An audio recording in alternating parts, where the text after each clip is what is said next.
Hey guys, it's Grin, and welcome back to my channel. This is actually my very first time. This is actually my very first time doing this. So why don't we make a deal? If you like this video, consider subscribing. It's free and you can always change your mind. And I'll try to keep you entertained with daily videos, and I'll try to be as consistent as possible. Now, without further ado, let's get started. Now, the topic of this video is what to do in boss fights. Well, probably the most important thing is basically just set up a simple arena, which is basically what I did.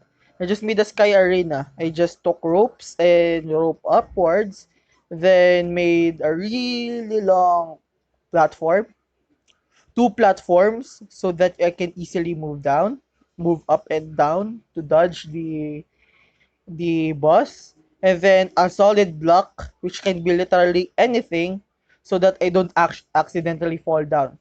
Especially since I only have double jump or anything, right? Yeah, though that's one thing. Ah, Next is before in a boss fight, you should at least have gold, at least full gold armor or platinum, if that's what's in your world. If not, if you haven't found enough gold, then don't consume any life crystals at all, so that there won't be a chance of the Eye of Cthulhu of spawning. Even though it's just a small chance, there is still a chance, right? Next is the next one is visit to your underground jungle. Go to the get I mean next one is get sand, then turn them into a bottle, and then turn them into bottles in a furnace. Then go to the underground jungle and collect honey. Now you might ask, why would I collect honey? Because honey in pre-hard mode is actually, in my opinion, the best healing is the best healing potion. Why? Because the lesser healing potion which you just find randomly underground only grants 50 life and it's rare. While honey is basically infinite. Just although you have to keep making bottles. Yeah, that's the only drawback, right? And it restores 80 life. So it's really, really, really nice. It's not like the healing potion, which basically requires you to find glowing mushrooms. And glowing mushrooms pre-hard mode is not that abundant. Unlike in hard mode where you probably have already made the farm, right? So bottled honeys are also a must. Now, if you're not doing a specific playthrough, I recommend you making a frostburn arrow. Frostburn arrows are basically good also until the end game, in my opinion. You might ask, why is it as good, really nice?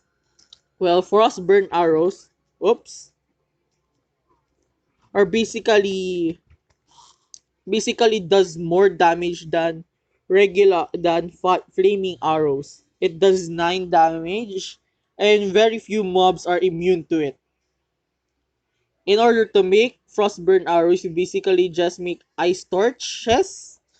Basically, just get ice, mine them, and then turn it into ice. Then get regular arrows and then fuse them in a wooden arrow and fuse them in a workbench.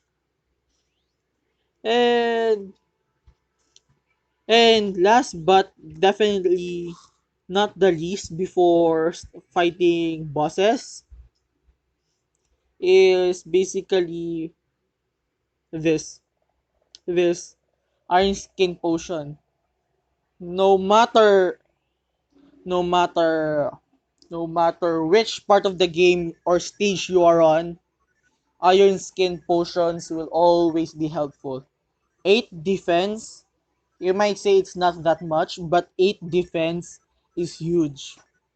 And besides, all you need is a Daybloom and a lead or iron ore, and you can craft it.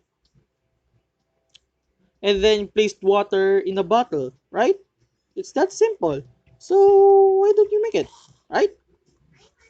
That's all I have for you today. Now, if you like this video and you seem if and it seemed helpful, please can you at least subscribe and like the video? And I'll see you all next time. And bye.